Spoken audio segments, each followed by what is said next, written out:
마음을 엽니다. 지평을 엽니다. 불통의 시대를 넘어 새로운 아침을 엽니다. 신율의 출발 새 아침. 신율의 출발 새 아침 3부 순서 광고 듣고 오겠습니다.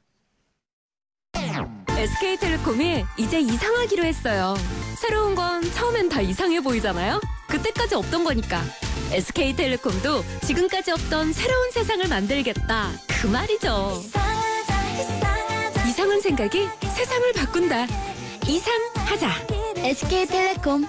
차우가 같네. 차우가 같아. 2588 대리운전입니다. 기사님 빨리 보내달라고요. 고객님 그럼 제가 갈까요? 제가 누구냐고요? 저 2588 대리운전 홍제동 김수미예요. 어머 고객님 많이 당황하셨어요? 차우르 정렬 2588 신율의 출발 새 아침. 예, 8시 11분 03초 지나고 있는 시간인데요. 자, 저희가 이 황교안 총리 지명자에 대해서 앞서 박지원 전 원내대표와 잠깐 얘기 나눴습니다만 이번엔 좀 본격적으로 얘기를 나눠보려고 합니다. 과연 지금 새누리당 박민식 의원은 이 황교안 총리 지명자에 대해서 어떤 입장을 갖고 있는지, 역시 같은 검찰 출신이시고 일도 같이 했다고 하죠. 자, 이 부분에 대해서 한번 직접 들어보겠습니다. 자, 박민식 의원 전화 연결되어 있습니다. 박 의원님 안녕하세요. 안녕하세요. 박민식입니다. 예. 자, 이 지금 말이에요. 일단 봉화마을 얘기부터 잠깐 할게요. 예. 그 김무성 대표가 조금 그 물세례도 맞고 뿐만 아니라 노건호 씨한테 이제 그 얘기를 좀 이 안 좋은 얘기 들었잖아요. 이런 부분은 어떻게 보세요? 뭐 좀 착잡한데요. 예. 뭐 솔직히 또 저도 생각하는 게 많지만은 예. 노건호 씨가 노무현 전 대통령의 또 아들이기 때문에 아들이란 입장에서 또 생각해 볼 바가 있고, 또 한편으로는 근데 그 자리가 또 추도식 자리고 또 발언 내용도 상당히 정치적으로 예민한 내용을 쏟아내었기 때문에 여러 가지로 하여튼 좀 부적절했다. 예. 근데 막 이걸 가지고 또 뭐 정치권에서 너무 또 이러쿵저러쿵 하는 거는 별로 우리 정치적인 문화 이런 측면에서 옳지 않다. 괜히 이것 때문에 뭐 안 그래도 좀 편이 갈려 있고 한데 어떤 추도식 자리가 어떻게 보면은 정오를 부채질하는 그런 자리로 바뀌어 버렸지 않습니까? 글쎄요. 예, 상당히 착잡하게 생각을 하고 있습니다. 예. 뭐 근데 유가족으로서는 사실 좀 섭섭한 마음은 많이 있을 수 있는 거 아니겠어요? 그렇지 않습니까? 그런 차원에서는 뭐 충분히 그 마음은 이해하지만 사실 추도식 자리에서 그런 발언은 적절하지 않았다. 이런 반응도 많은 것 같습니다. 예. 이종걸 지금 신임 원내대표요? 원내대표가 그런 맞습니다. 취지로 말씀을 했죠. 예. 국민들도 많은 국민들이 그렇게 평가하고 있는 것 같다는 느낌을 제가 지금 지역구에 며칠 있으면서 받았습니다. 아, 지역구에 특히 이제 부산이시죠, 지역구가. 그렇습니다. 예. 박 의원님이. 그러면은 그쪽 반응도 거의 이종걸 대표와 비슷하다 이런 말씀이시군요. 뭐 이종걸 대표와 비슷하다라기보다는 예. 자리가 특별한 자리고 또 발언 내용이 그것과 좀 맞지 않는 이야기이기 때문에 국민들이 다 아실 것 같고, 그럼에도 불구하고 이것을 정치적으로 여러 가지로 뭐 시끄럽게 하는 거는 국민들이 이심전심으로 다 알고 계시는 것 같아요. 그렇군요. 뭐 이 정치적 의도가 있었다고 보시지는 않으세요? 만약에 정치적인 의도나 뭐 좀 어떤 사전에 예컨대 주변에 그 보통 우리가 친노인사라고 하죠. 그런 예. 사람들과 그 추도문의 내용에 대해서 상의를 했다라고 하면은 저는 이것은 정말 잘못된 것이다. 예, 그렇게 되면 사실 순수성이 없는 거죠. 그래서 그렇지 막 정말 그렇게 하겠느냐. 그렇게 저는 믿고 싶습니다. 알겠습니다. 자, 황교안 총리 후보자 얘기 좀 해보죠. 우선 박민식 의원께서는 황교안 총리 후보자하고 일을 같이 하신 적이 있죠? 뭐 또 한 10년 전에 10년 전에 예, 검사 같이 시절에? 했는데, 예? 그렇습니다. 근데 검사를 하다 보면은 검사나 판사나 법조계가 좁기 때문에 예. 사실은 그런 근무연이라고 하죠. 인연이 다 생기기 마련이고 예. 뭐 지난번 총리 정홍원 총리도 저는 부산에서 검사할 때 부산 검사장으로 제가 같이 모시고 일을 한 적이 있죠. 아. 그러니까 그렇게 인연이 있다는 것이 특별하다고 할 수는 없다. 예. 예. 아, 그렇군요. 그렇다면 지금 이제 검사 생활 오래 하셨지 않습니까? 근데 박 의원께서 보실 때 제가 우선 여쭤보고 싶은 게 지금 황교안 총리 후보자의 청문회 준비할 때 2명의 검사가 지금 아마 차출이 된 모양이에요. 들으셨죠? 예, 언론을 통해서 보았습니다. 어떻게 평가하십니까? 근데 그게 지금, 법대로 하는 건가요? 아니 그러니까 지금 우리 그 법무부에 검사가 파견을 가 있는데 그 파견 가 있는 사람이 한 수십 명에 달하거든요. 예. 그래서 이것은 이 논쟁은 옛날부터 법무부를 무민화해야 된다. 그렇게 말해서 국방부를 무민화해야 된다. 국방부 현역 군인이 가지 말아야 된다. 이런 논리와 비슷한 거죠. 예. 거기서 나온 논쟁인데 아시다시피 지금 국방부에도 현역 군인들이 많이 가 있고 예. 법무부에도 현직 검사들이 많이 가 있고 법원 행정처에도 현직 판사들이 많이 가 있습니다. 예. 왜 그런가 하면은 그것은 법무부의 일이라는 것이 검찰의 일을 지금 쉽게 말해서 어떤 관리하고 지휘하고 이런 일이지 않습니까? 예. 검찰 사무 전반에 대해서 일을 하기 때문에 현직 검사들이 갈 수밖에 없어요. 예. 그래서 과거에 그런 이제 학계에서 교수님들이 그런 이제 저 논쟁을 제기하신 적이 있지만은 김대중 정부나 참여정부, 노무현 정부에서도 그런 논란이 약간 있었다가 다 수그러들었습니다. 문제가 예. 없다고. 예. 그럼 마찬가지로 지금 이게 인사청문회법을 보면은 국가기관은 이 인사청문회 공직 후보자 인사청문회 준비하는데 지원할 수 있도록 되어 있습니다. 그럼 지원을 하려면은 지금 법무부에서 지원을 하는 게 당연하죠. 왜냐하면은 지금 이 후보자의 과거 경력, 지금은 아직 현직이지만 과거 경력의 대부분은 검찰에 있었고 또 현재까지도 법무부 장관을 했지 않습니까? 예. 그러면은 뭐 여당이든 야당이든 국회의원들이 자료 제출을 요구를 하는데 산더미 같습니다. 예. 그 자료 제출의 대부분이 법무부에서 관할하는 자료예요. 그러니까 당연히 그것은 현직 검사가 파견 가 있다는 것이 큰 문제가 안 되고 제가 듣기로는 언론에도 났습니다만은 그 현직 검사 파견 간 사람들이 2년 전에 이 황교안 장관 법무부 그 청문회 당시에 예. 일을 했던 사람들이다. 그렇기 때문에 매컨대 황교안 장관의 그 뭐 병력 증명서라든지 무슨 재산 신고서라든지 이런 실무적인 일을 하는데 뭔가 알아야 될 거 아닙니까? 시간 전략하려면은. 예. 아는 사람 데리고 온 거예요, 그냥. 그래서 이 부분은 이거 정치적인 무슨 논쟁이나 그 이슈로 제기하는 사람들이 있다라고 하면은 저는 반대로 야 진짜 황교안 이 후보자에 대해서 그렇게 다툴 게 없나 한심하다 오히려. 쉽게 말해서 우리가 실체말로 이야기가 안 되는 문제 제기예요 이것은. 다툴 게 그렇게 없나 그 말씀이신데 자, 두 가지 여쭙겠습니다. 근데 총리실이 있잖아요. 그죠? 원래 공식적으로는 청문회 준비는 총리실에서 해야 되는 거 아닌가요? 아니 총리실이 있지만 아까 말씀드린 것처럼 과거에 했기 때문에 아니 인사청문회법에 보면은 모든 국가기관이 후보자의 그걸 지원하게 되어 있습니다. 그런데 총리실에서 하더라도 병력 증명서다 또 뭐 학교 증명서다 떼오려고 하고 거기 사실관계를 확인하려고 하면 총리실에서 자기가 그 자료가 없지 않습니까?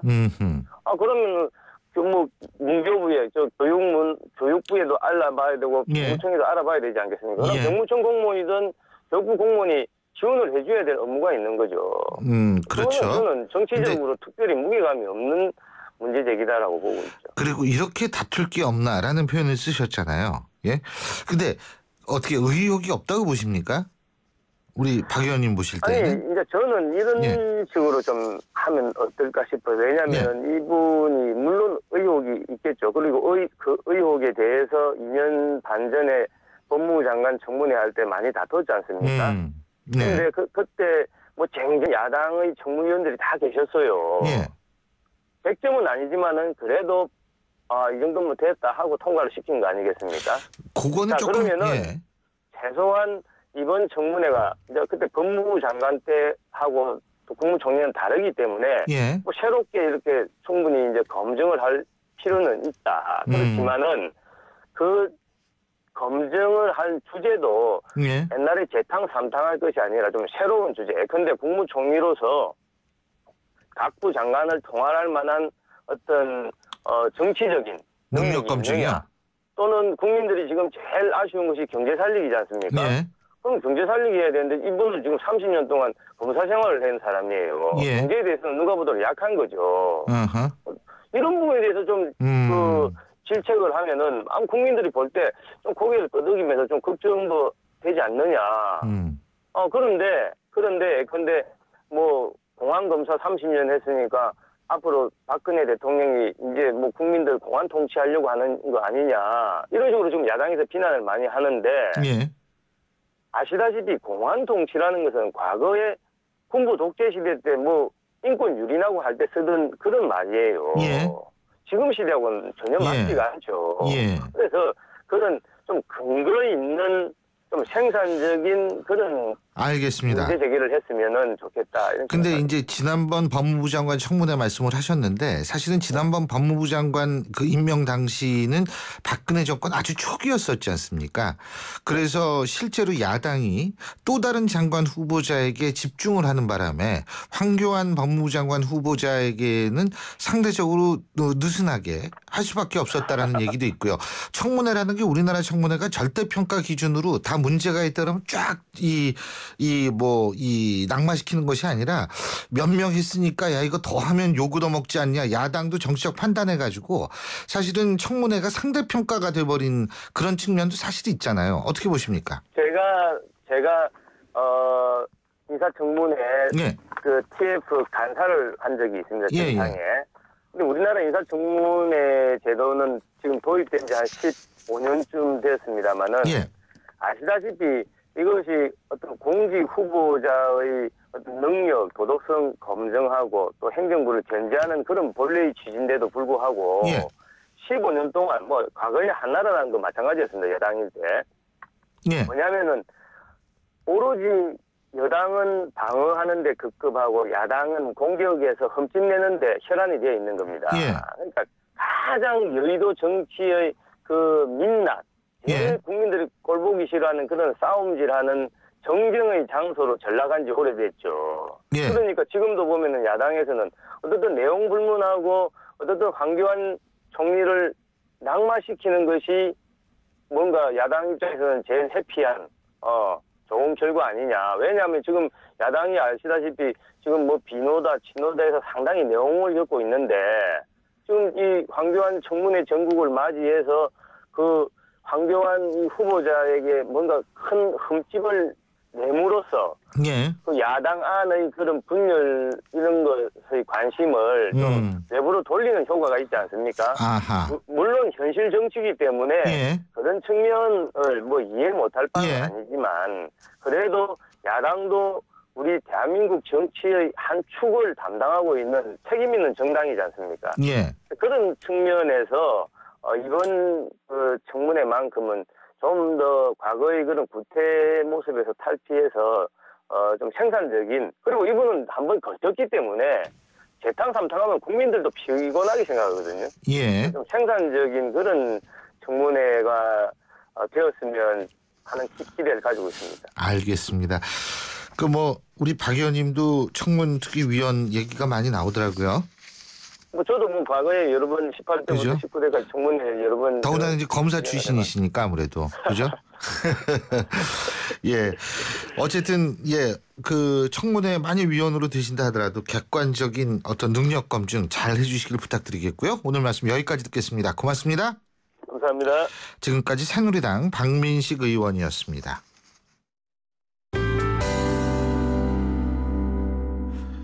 우리나라에서 인구 고령화가 빠르게 진행됨에 따라서 65세 이상 고령층이 내는 교통사고도 급증하고 있다고 합니다.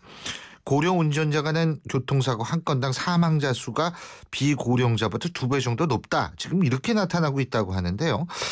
이 고령 운전자 그러면 어떤 시각으로 바라봐야 하고 어떤 대책이 필요한지 한번 알아보겠습니다. 대림대학교 자동차학과 김필수 교수 연결합니다. 김 교수님 안녕하세요. 네, 안녕하세요. 지금 이게요. 지금 대한노인회에서요. 예. 이 노인 고령의 연령을 바꾸겠다고 지금 나오거든요. 네. 그 소식 혹시 들어보셨는지 모르겠지만. 들어봤습니다. 그죠? 네. 지금 그걸 바꾸고 그 기준으로 예를 들면 경로우대라든지 이런 것도 바뀔 수 있는 상황이다라고 하는데 네. 고령 운전자에 그렇다면 고령의 기준이 65세예요? 맞습니다. 지금 현재는 65세 이것도 올려야 되는 거 아니에요? 네, 그렇습니다. 지금 뭐 60세 이상, 65세 이상 되더라도 아직도 예전에 젊은이 못지않을 정도로 요새는 건강 상태가 굉장히 좋거든요. 네. 움직임도 그렇고. 그래서 예전하고 똑같이 기준 잡들어 놓는 것은 사실은 좀 문제가 있다 이렇게도 볼 수가 있습니다. 그렇죠. 네. 지금 65세면 청년인데. 네. 예. 그리고 근데 중요한 것은 지금 아까 제가 그 말씀드린 뭐 사고가 급증하고 있다. 네. 대충 이 고령 운전자라고 얘기하는 분들의 사고를 많이 내는 연령대가 어느 정도인지 혹시 통계가 나와 있는 게 있습니까? 일단 65세 이상 전체적으로 좀 나와 있고요. 예. 그거 자체는 훨씬 더 많이 증가한 걸로 지금 나와 있습니다. 예를 들어서 연평균 증가 횟수가 14.3%가 지금 증가를 하고 있는데요. 예. 문제는 65세 미만의 그 비고령자죠. 젊은 운전자의 교통사고는 연평균 0.9%가 줄고 있거든요. 그런데 상대적으로 고령자가 14.3% 증가하고 있다는 게 문제입니다. 또 역시 이 젊은 층에 비해서 사망자 수도 2.2배 수준에 달하기 때문에 전체적인 부분들이 분명히 올라가고 있다 이렇게 볼 수가 있습니다. 그게 그 반응 속도가 느려서 그런가요? 왜 그래요? 그렇습니다. 가장 중요한 이유가 일단은 연세든 고령 운전자분들은 인지 능력이 좀 떨어집니다. 판단 능력도 떨어지고요. 또 판단을 하더라도 기기 조작 능력이 떨어진다는 겁니다. 반응 속도가 워낙 느리다는 부분들이 문제이기 때문에 특히 이제 자동차에 대해서는 속도 대비해서 0.1초라도 늦게 동작하면은 그게 바로 사고가 될 수가 있고요. 그런 부분 측면에서 실제로 문제고 미국에서는 예전에 이 고령 운전자가 사고 난 것들도 사회적으로 문제가 됐었는데 이 사람을 여러 명을 치고 지나갔는데도 본인이 사람을 친 거를 모르는 경우가 생겼습니다. 아유, 그거는 고령하고 상관이 없고 그건 제정신이 아니죠. 예? 그만큼 옆에 툭툭 치면서도 인지 능력이 떨어지는 경우도 실제로 있고요. 그건 인지 능력이 떨어지는 게 아니라 그건 병이네요, 병. 제가 볼 땐. 아니, 사람을 여러 명 치고도 몰랐다는 게 말이 됩니까? 그게 이제 예를 들어서 연세에 대한 부분들이 75, 80까지 올라가게 되면 상당히 심각해질 수가 있습니다. 그런 거에 대한 제한 조건이 없었다가 이런 사고가 생기면서 미국 등 선진국에서는 제한 조건이 상당히 좀 강화되고 있다 이렇게 볼 수가 있습니다. 근데 저는 사실 이런 거는 있을 것 같아요. 뭐 65세 이상 그건 좀 요새 너무 젊고 지금 교수님이 말씀하신 한 80 넘으신 분들 있지 않습니까? 네. 사실 80 넘으신 분들도 뭐 저희 장인도 80 가까우신데도 지금 운전을 하시거든요. 네. 근데 어쨌든 제가 이렇게 볼 때는 이런 분들 뭐 제가 볼 때 뭐 문제가 없는 분들도 있겠죠. 네. 그런데 제일 걱정되는 부분은 혹시 치매 초기이거나 네. 인지하지 못하는 치매 환자가 운전대를 잡으면 이거는 좀 상당히 좀 두려운 결과가 나오지 않을까 이런 걱정은 됩니다. 맞습니다. 사실 연세가 훨씬 더 든 분들 지금 말씀하신 대로 75, 80 쪽으로 가게 되면은 심각하게 능력이 떨어지는 경우도 많이 있거든요.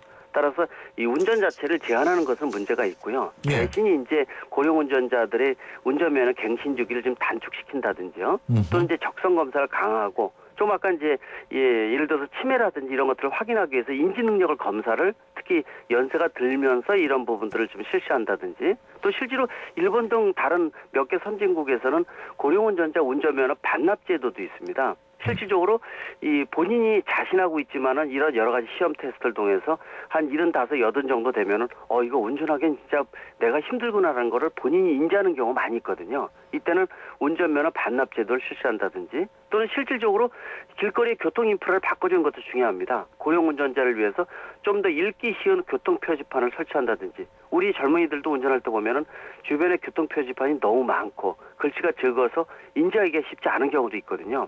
자동차도 편한 자동차, 계기판이라든지 이런 것들을 크게 만들고 단순하게 하는 것도 중요하지만은 교통 표지판을 읽기 쉽게 만드는 것도 이러한 여러 가지 부분 측면에서 다양한 제도라고 볼 수가 있습니다. 지금 선진국에서는 그런 거 일본 같이 이제 우리보다 먼저 고령사회, 초고령사회로 진입한 국가에서는 그런 식으로 하고 있나 보죠? 하고 있습니다. 이미 진행을 지금 하고 있고요. 예. 치매 여부 확인하기 위해서 그 운전면허 갱신 시에 그 인지 능력 검사도 의무화를 지금 미국 같은 경우는 각 주마다 지금 시행을 하고 있습니다. 예. 그런 측면에서 선진국에서는 특히 이 고령자들이 급증하고 있고 급증하고 있다는 것은 고령 운전자도 그만큼 급증하고 있다는 거거든요. 예. 그런 측면에서 보면은 우리나라가 좀 이 다른 선진국에서 벤치마킹을 할 수 있는 사례는 굉장히 많다고 볼 수가 있고요. 좀 더 서둘러야 되는데 예. 느리다는 게 문제입니다. 실질적으로 국내에서 이루어지는 부분들이 몇 가지 안 되고 있고 급증하는 속도에 비해서 제도적 정착이나 또 실질이 시행하는 부분들은 좀 느리다 이렇게 볼 수가 있습니다. 그렇군요. 네. 어쨌든 뭐 고령이라도 그러니까 적성 검사를 같은 것들 이런 검사를 통해 가지고 좀 가려낼 필요는 있을 것 같아요, 진짜. 맞습니다. 예? 특히 인지 능력에 대한 뭐 부분들은 상당히 아주 중요하거든요. 괜찮으신 분들한테 운전 못하게 할 수는 없으니까. 맞습니다. 그걸 좀 이렇게 검사를 좀 강화시켜야 된다. 그거는 좀 동의를 하겠네요. 네. 예. 자, 오늘 말씀 여기까지 듣죠. 고맙습니다. 네, 감사합니다. 예, 지금까지 대림대학교 자동차학과의 김필수 교수였습니다. 델몬트가 새로 나왔어요. 싱싱한 과일로 꽉꽉 채우면 짠! 이게 바로 자연 맞춤 그린 주스. 과일 그대로 맛을 낸 건강한 델몬트 자연 맞춤 그린 주스. 우리 그린할까요? 톡톡톡톡 톡톡톡톡. 이 음악은 김치가 맛있어질 때 나는 유산균 소리로 만든 운명 교향곡입니다. 배추김치 톡톡 열무김치 톡톡 동치미 톡하게 유산균이 9배 더 많아 진짜 맛있는 김치. LG 헤이오스 김치 톡톡. 신율의 출발 새 아침 3부 순서는 여기서 줄이겠습니다. 잠시 뒤 4부에서 뵙죠.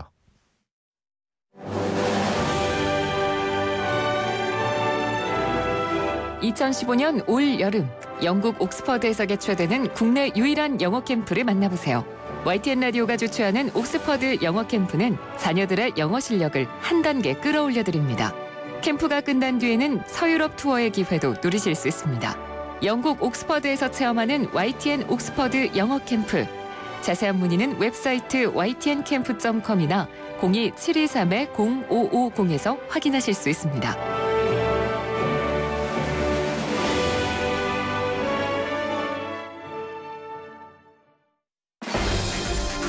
날카로운 분석, 내일을 보는 시선, 신율의 출발 새 아침.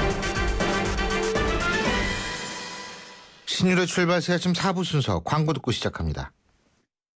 점심시간이 지났지만 벨은 계속 울립니다. 7번 테이블 반찬 리필, 4번 테이블 계산, 다시 5번 테이블, 3번 테이블, 이번엔 1번. 박 사장님 쉴 틈이 없어요. 잠깐! 피로부터 풀고 하세요. 지금은 피로가 풀리는 바카스 타임. 풀려라 5천만, 풀려라 피로. 바카스. 톡톡톡톡 톡톡톡톡. 이 음악은 김치가 맛있어질 때 나는 유산균 소리로 만든 운명 교향곡입니다. 배추김치 톡톡 열무김치 톡톡 동치미 톡하게 유산균이 9배 더 많아 진짜 맛있는 김치. LG 헤이오스 김치 톡톡. 아침부터 자동차 교통량이 상당히 많았다. 이렇게 저희가 말씀을 드렸는데요. 지금 교통량 어떻게 되는지 모르겠습니다. 자, 교통 상황 알아보겠습니다. 김미랑 캐스터. 네, 출발 시 아침 교통정보입니다. 앞서 들으신 대로 오늘 아침은 평소보다 출근길 정체가 많습니다. 조금 마음의 여유를 갖고 운전하시는 게 좋겠습니다. 도심 장문호는 한남역 방면 캐피탈 호텔 앞에서는 추돌 사고가 나 이 일대가 밀리고 있습니다. 남부순환로 수서 방면 신월 나들목에서 과학수소 연구소 구간에서도 사고 여파 때문에 이 부근에서 정체 서행입니다. 강남권에서는 언주로 성수대교 방면 내곡 나들목에서 구룡터널 다시 개포 지하차도에서 강남 세브란스까지 밀리고 있는데요. 반대 외곽 분당 분당 쪽으로도 도산공원 앞부터 서울세관 다시 강남 세브란스를 지나 구룡터널 지나는데 시속 20-30km 안팎입니다.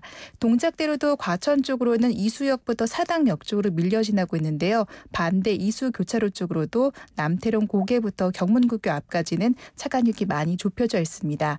한강을 따라 동부간선도로 도심 쪽으로 여전히 노원교 이전부터 성수 분기점까지 거의 전 구간이 밀리고 있습니다.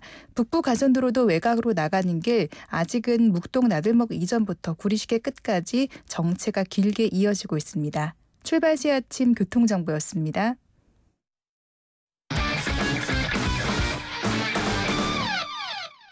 스포츠 소식 알아보겠습니다. 최동호 스포츠 평론가 연결합니다. 안녕하십니까? 예, 안녕하세요. 예. 자, 프로농구 감독이 또 불법 스포츠 도박 사건에 연루돼서 승부 조작을 했다. 뭐 이런 얘기가 있네요. 예?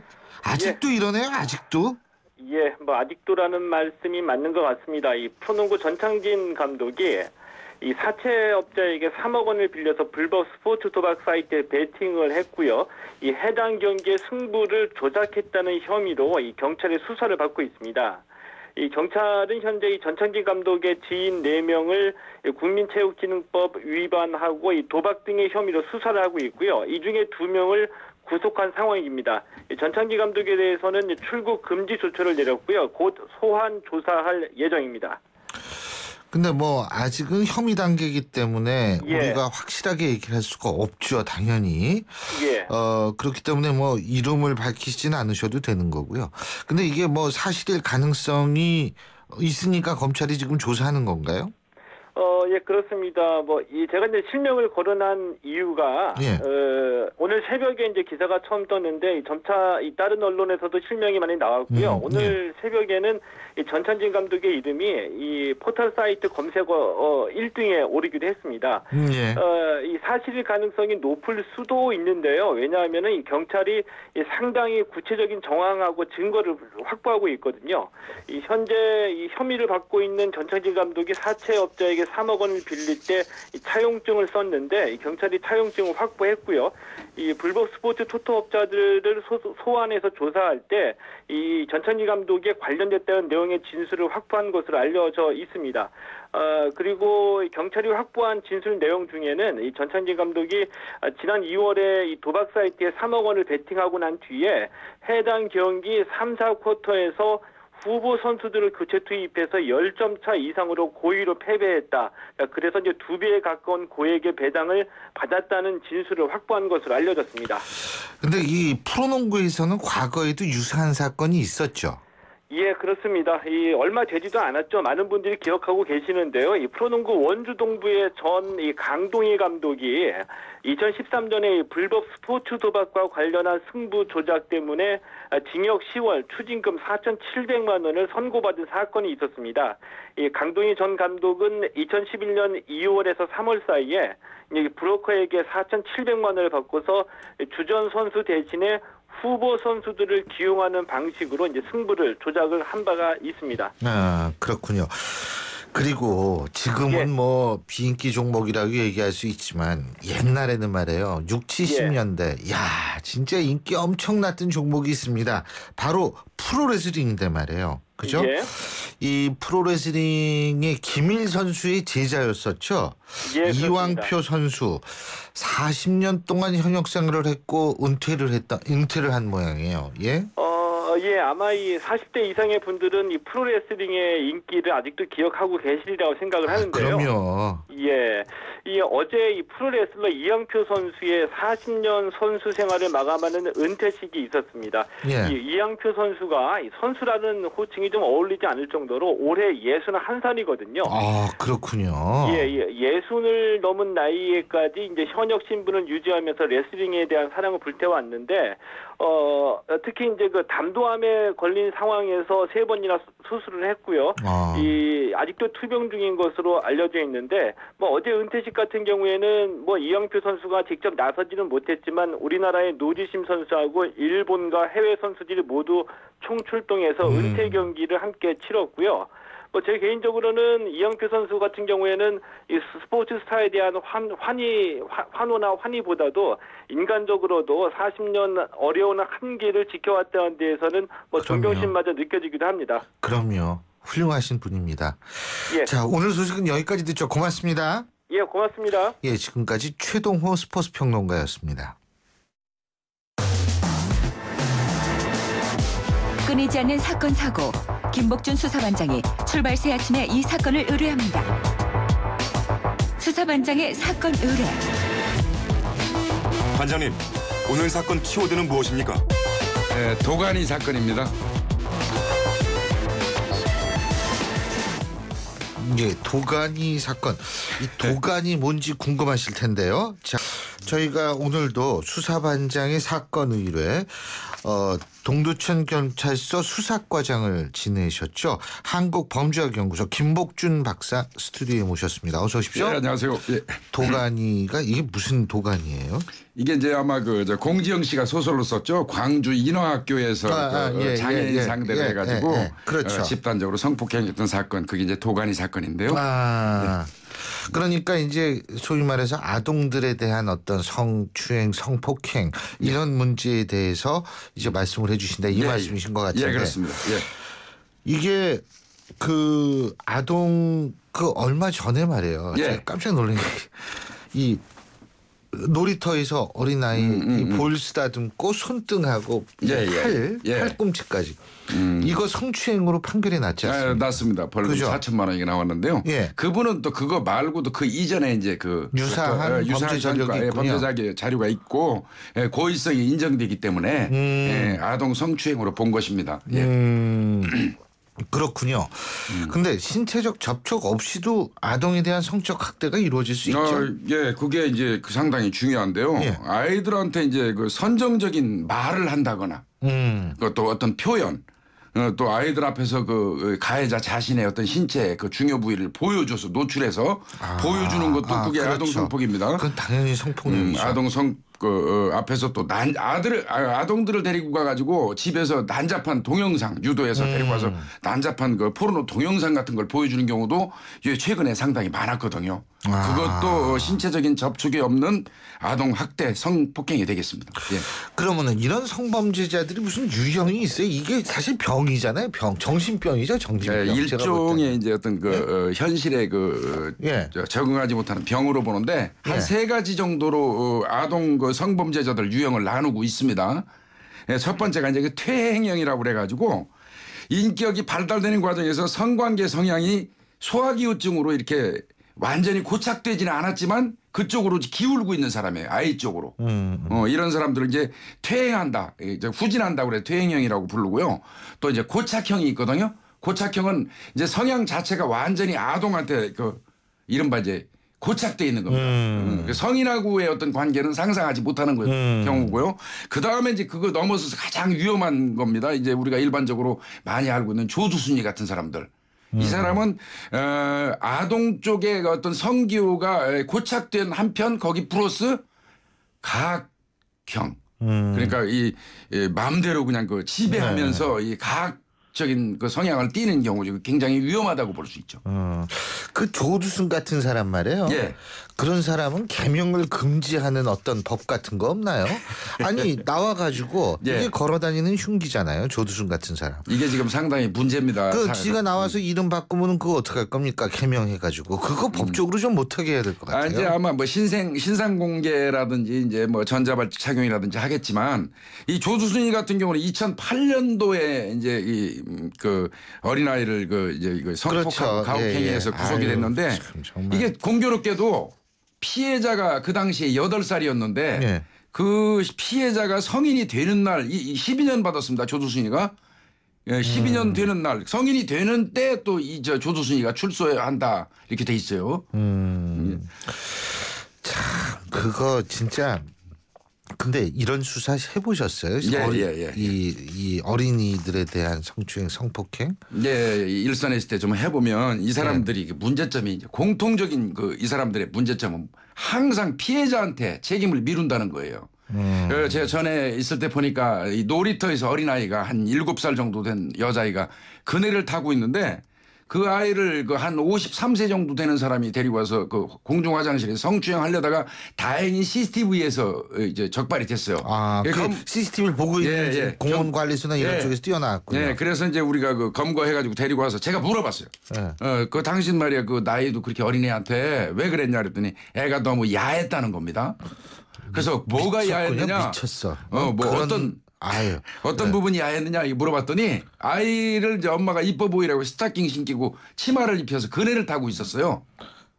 그게 야했다는 겁니다. 이 사람들 성향 자체가 그러니까 피해자한테 책임을 떠미는 이런 게 있어요. 야, 진짜 그런 사람들 걸어다니는 흉기인데 걸어다니는 폭탄인데 말이에요. 예?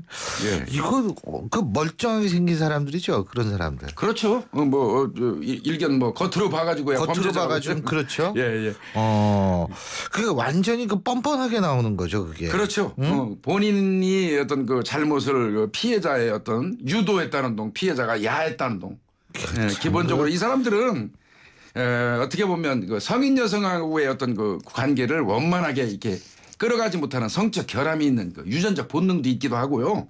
근데 문제는 뭐냐면 이 사람들이 선택하는 그 대상이 자기들이 손쉽게 다룰 수 있는 아동들이거든요. 그래서 이 사람들이 범행 과정에서 아동들이 반항을 하게 되면 자기 자존심에 엄청 상처를 받아요.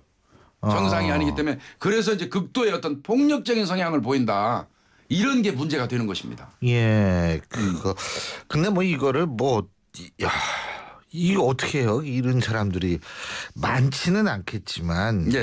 그래도 이런 걸어다니는 폭탄들 흉기들을 어떤 식으로든 조절을 해줘야 될 거 아니에요. 이거. 일단 형사처벌은 생각보다는 상당히 강화가 됐습니다만은 이제 문제는 이 사람들이 재판 과정에서 반성의 정도, 개전의 정도 그러니까 그리고 피해자하고 합의했다 해가지고 거의 한 20% 가량이 집행유예 정도로 풀려나가는 이런 현상을 보이고 있어서 이런 제도적인 보완, 무엇보다도 제일 중요한 거는 아동 성범죄자는 우리나라에서 살 수 없다는 인식을 줘야 되거든요.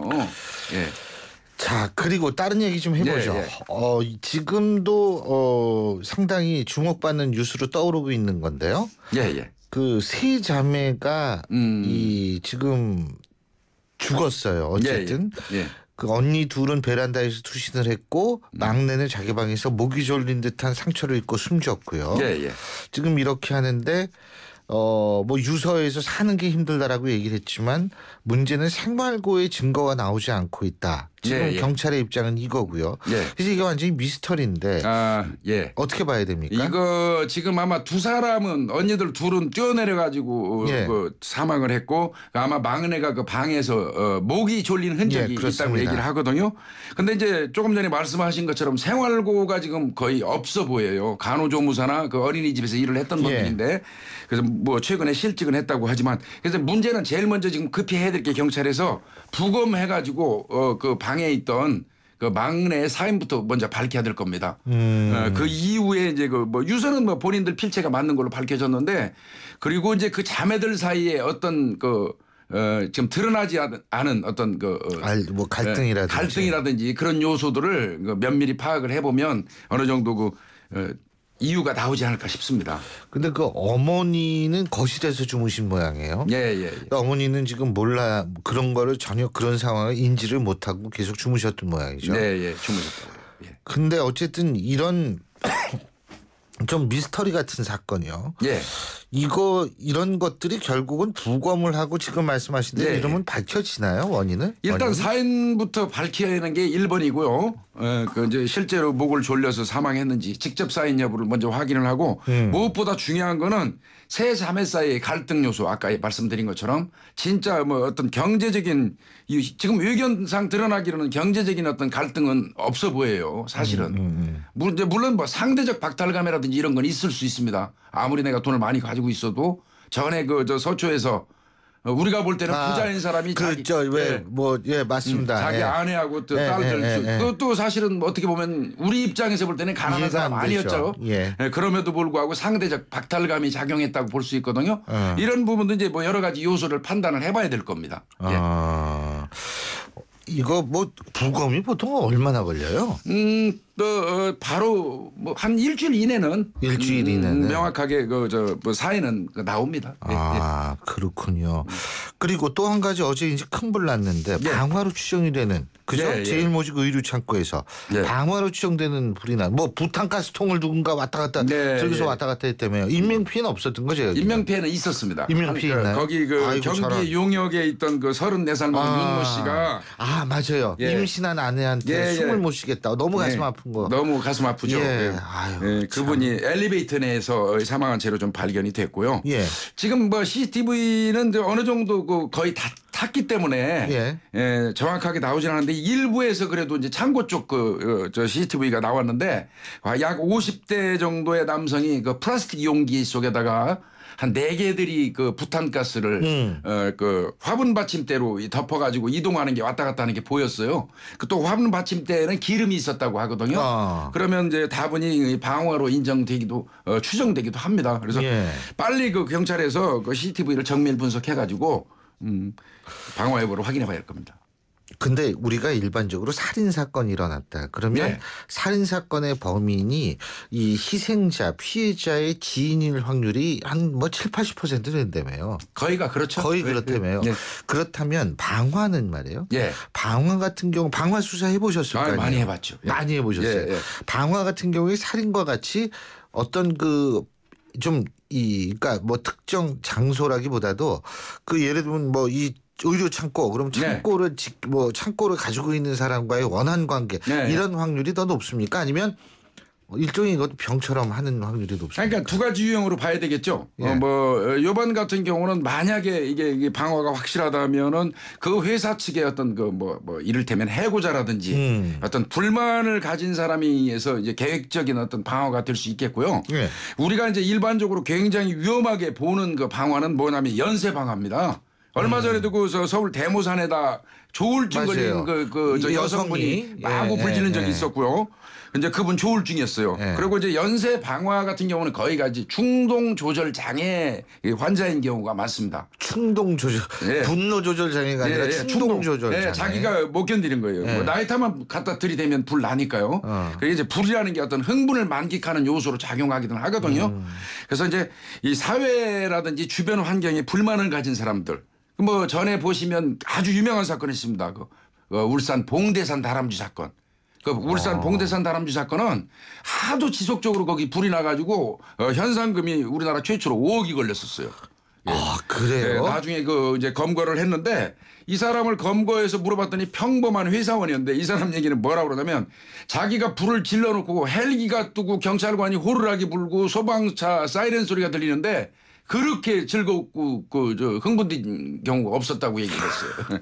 그거 이외에도 제가 직접 취급한 사건인데 양주에서 이제 소방 공익요원으로 들어왔던 친구가 소방 공익요원 그 사람이 나중에 검거를 해보니까 소방 공익요원이 불을 질렀어요? 네, 여기저기 불을 질러갖고 사람도 사망하고 그랬는데요. 나중에 검거했습니다마는 이 경우는 이제 검거해서 왜 그랬냐고 물어보니까. 소방 공무원들이 자기 공익요원이라고 무시해서 복수하려고 했다.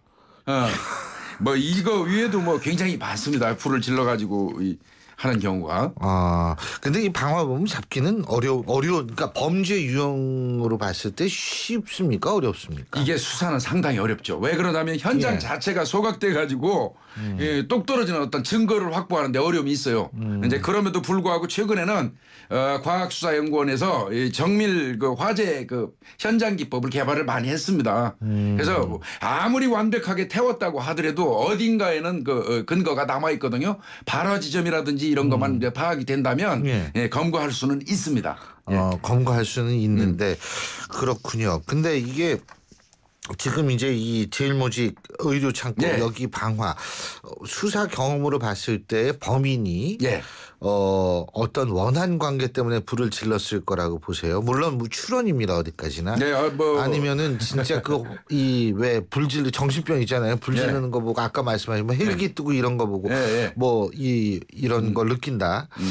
어떤 케이스라고 보실 수 있겠어요? 이번 같은 경우는 제가 판단할 때는 어떤 물론 거기에는 평상시에는 그 회사에 드나드는 하청 거래 업체들이 상당히 많았다고 했기 때문에요.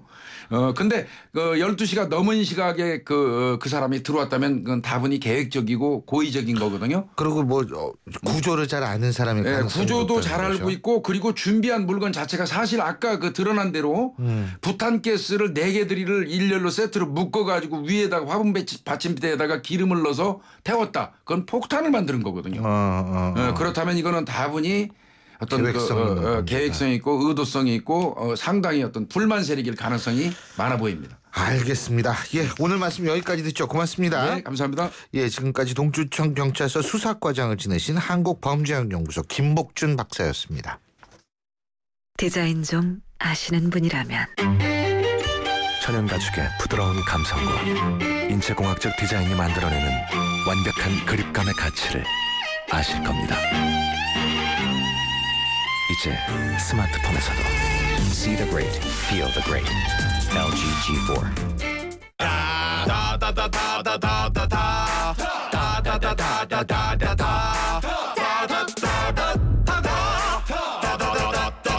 쇼핑하는 곳이 다 할인받는 곳. 롯데 올마이 쇼핑카드. 전월 실적 조건 및 할인 한도 홈페이지 참조. 예, 방금 들어온 뉴스가 있습니다. 제일모직과 삼성물산이 합병을 했다고 하는데요. 이게 어떤 의미일까요? 일반적으로 제일모직 하면은 삼성에 있어서의 어떤 지주 회사라고 얘기를 할 수 있는데요. 제일모직과 삼성물산이 합병을 했다. 자, 그렇다면 삼성에 있어서의 후계 구도가 보다 가시화되는 것 아닌가, 이런 추론이 가능하다는 생각이 듭니다. 신율의 출발새 아침, 오늘 순서는 여기서 줄이고요. 저는 내일 오전 7시 20분에 여러분 다시 찾아뵙죠. 고맙습니다.